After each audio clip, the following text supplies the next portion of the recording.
नमस्कार दोस्तों, आज के इस वीडियो में बात करेंगे रजिस्टर और रेजिस्टेंस, इन दोनों में क्या अंतर होता है। आपको नाम तो सिमिलर लग रहा होगा, लेकिन नाम सिमिलर है नहीं। इन दोनों का काम अलग अलग होता है, इन दोनों का फंक्शन अलग अलग होता है। रजिस्टर क्या होता है, रेजिस्टेंस क्या होता है। अगर आप कहीं पर इंटरव्यू दे रहे हैं, इंटरव्यू देने जा रहे हैं, तो आपसे यह क्वेश्चन पूछा जा सकता है कि रजिस्टर या फिर रेजिस्टेंस ये क्या होता है, इनका मतलब बताइए, इनको आसान भाषा में समझाइए, या फिर कुछ भी आपसे पूछा जा सकता है। तो आज के इस वीडियो में मैं आपको रजिस्टर और रेजिस्टेंस इन दोनों में क्या अंतर होता है, इन दोनों का मतलब क्या होता है, ये आपको डिटेल में बताऊंगा। तो सोचिए शुरू कर लेते हैं बगैर टाइम वेस्ट किए। दोस्तों, सबसे पहले तो आपको रजिस्टर का सिंबल पता होना चाहिए और इसको हम लिखते कैसे हैं यह भी आपको पता होना चाहिए। दोस्तों, इसको आर से डिनोट करते हैं, यानी कि अगर कहीं पर आर लिखा हुआ है तो ये रजिस्टर लगा हुआ है। अब इसका सिंबल आपको फिगर में दिख रहा होगा। सिंबल इस प्रकार से होता है। अब आप ये सोच रहे होंगे कि रजिस्टर होता क्या है। दोस्तों, रजिस्टर हमारे घर के जितने भी इक्विपमेंट हैं या फिर कंपनी के जितने भी इक्विपमेंट हैं, हर इक्विपमेंट में रजिस्टर आपको लगा हुआ मिलेगा। चाहे आपका एलईडी बल्ब ले लीजिए, टीवी ले लीजिए, पंखा ले लीजिए, कूलर ले लीजिए, कोई भी ए टू जेड कोई भी इक्विपमेंट होगा, हर इक्विपमेंट में आपको रजिस्टर जरूर मिलेगा। अब रजिस्टर दिखने में कैसा होता है, दोस्तों रजिस्टर आप फिगर में देख रहे होंगे, रजिस्टर दिखने में ऐसा होता है। अब इसका काम क्या होता है, इसका दोस्तों काम ये होता है कि किसी भी सर्किट में कोई भी इक्विपमेंट है, उस सर्किट में पर्टिकुलर उस इक्विपमेंट में जो भी करंट फ्लो हो रहा है उसमें उसके रास्ते में रुकावट डालना। जैसे मान लीजिए कि आप दौड़ रहे हैं, अब मुझको आपसे तेज भागना है, आप दौड़ रहे हैं, मुझको आपसे तेज भागना है। अब मैं आपको कैसे पीछे करूंगा, या तो मैं आपको फंसा के गिरा दूंगा या फिर मैं आप खुद में तेज भागूंगा। ठीक है, इसी प्रकार से जो रजिस्टर होता है, रजिस्टर का काम यही होता है कि बाधा डालना, मतलब करंट को आगे ना बहने देना। मतलब उसका काम यही होता है कि मैं किसी को अपने से आगे नहीं बढ़ने दूंगा। तो ये काम होता है रजिस्टर का। अब फॉर एग्जांपल कोई भी मोटर है, कोई भी इक्विपमेंट है, उस इक्विपमेंट में जो इसका एम्पियर रिक्वायरमेंट है, जो उसका फुल लोड करंट है वो 5 एम्पियर ही है। अब हमारे इनपुट साइड पर 10 एम्पियर का करंट फ्लो हो रहा है। अब हम उस एम्पियर को कम कैसे करेंगे, कम करने का रास्ता क्या है। फॉर एग्जांपल जैसे मान लीजिए कि ये एक कोई भी इक्विपमेंट है, आपको समझाने के लिए बता रहा हूँ। इधर 10 एम्पियर का करंट फ्लो हो रहा है यहाँ पर हमने, और आउटपुट में हमको 5 एम्पियर का करंट ही चाहिए। यहाँ पर हमको 5 से ऊपर नहीं चाहिए। अगर 5 से ऊपर जाएगा तो ये प्लस खराब हो जाएगा। यहाँ पर हमको 5 एम्पियर का करंट ही चाहिए। अब ये रजिस्टर लगा हुआ है। अब ये रजिस्टर क्या करेगा, जो भी यहाँ से करंट फ्लो होगा उस करंट को कम करेगा।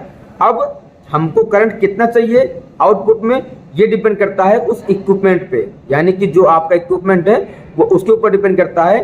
वो उसके नेम प्लेट पर लिखा होता है कि उस पर कितना करंट का रिक्वायरमेंट है। अब मैंने आपको बताया एग्जांपल के लिए कि 5 एम्पियर का है, यहाँ पर 10 एम्पियर का करंट फ्लो हो रहा है, यहाँ पर हमको चाहिए 5 एम्पियर का करंट। अब इस रजिस्टर को हम, इस रजिस्टर की मदद से 10 एम्पियर करंट को हम 5 एम्पियर करंट कम कर देंगे। अब दोस्तों, इसके अंदर होता क्या है, रजिस्टर के अंदर होता क्या है। तो रजिस्टर के अंदर ये दोनों आपस में आर पार नहीं जुड़े होते हैं, ये यहाँ से अलग होते हैं। ठीक है, मान लीजिए कि ये रजिस्टर है। अब ये रजिस्टर पूरा यहाँ पर नहीं होता है, ये बीच में ब्रेक होता है। अब इसके बीच में दोस्तों कार्बन भरा हुआ होता है, यानी कि कार्बन। अब आप दोस्तों सोच रहे होंगे कि हमको कितना एम्पियर का करंट पास कराना है। जो इसमें कलर कोडिंग है, इस कलर कोडिंग से आप कैसे पता करेंगे कि इसका रेजिस्टेंस की वैल्यू क्या है। इस पर मैं ऑलरेडी वीडियो बना चुका हूँ, अगर आपने नहीं देखा है तो मैं लिंक वीडियो के डिस्क्रिप्शन में दे दूंगा, आप वहां से जाके देख सकते हैं कि इसका कैलकुलेशन कैसे होता है। अब दोस्तों, रजिस्टर का मतलब तो आप समझ गए कि हमको आउटपुट में कितना एम्पियर करंट चाहिए, 5 एम्पियर। इनपुट में हमको 10 एम्पियर का करंट मिल रहा है, हमको चाहिए 5 एम्पियर का करंट। तो करंट को रोकने के लिए रजिस्टर लगाते हैं। अब आप सोच रहे होंगे कि रेजिस्टेंस का क्या मतलब होता है। रेजिस्टेंस एक प्रॉपर्टी है, ठीक है, किसी चीज की प्रॉपर्टी है।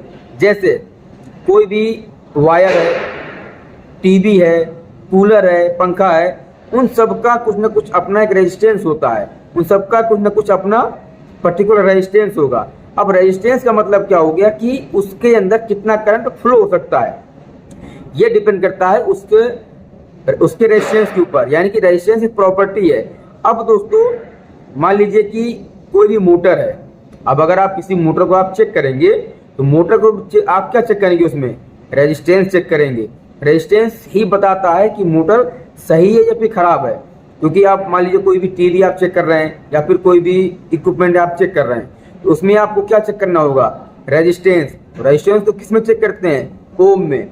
अब आपको रेजिस्टेंस तो आप ओम में चेक कर रहे हैं। अब कोई भी मोटर की बाइंडिंग है, कॉयल है, अब आप उस मोटर को आप कैसे पता करेंगे कि मोटर सही है कि फिर खराब है, उसका रेजिस्टेंस चेक करके ही पता करेंगे आप।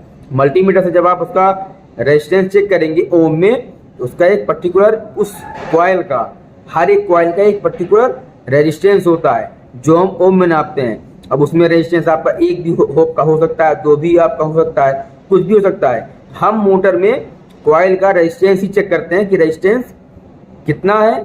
अगर रेजिस्टेंस आ रहा है यानी कि सही है, अगर रेजिस्टेंस ज़्यादा बता रहा है या फिर नहीं आ रहा है तो यानी कि मोटर खराब है। तो दोस्तों मुझे उम्मीद है कि आपको रजिस्टर और रेजिस्टेंस इन दोनों में अंतर समझ में आ गया होगा। अगर समझ में आया हो तो चैनल को सब्सक्राइब करने के बाद बेल आइकन बटन जरूर दबा दीजिएगा।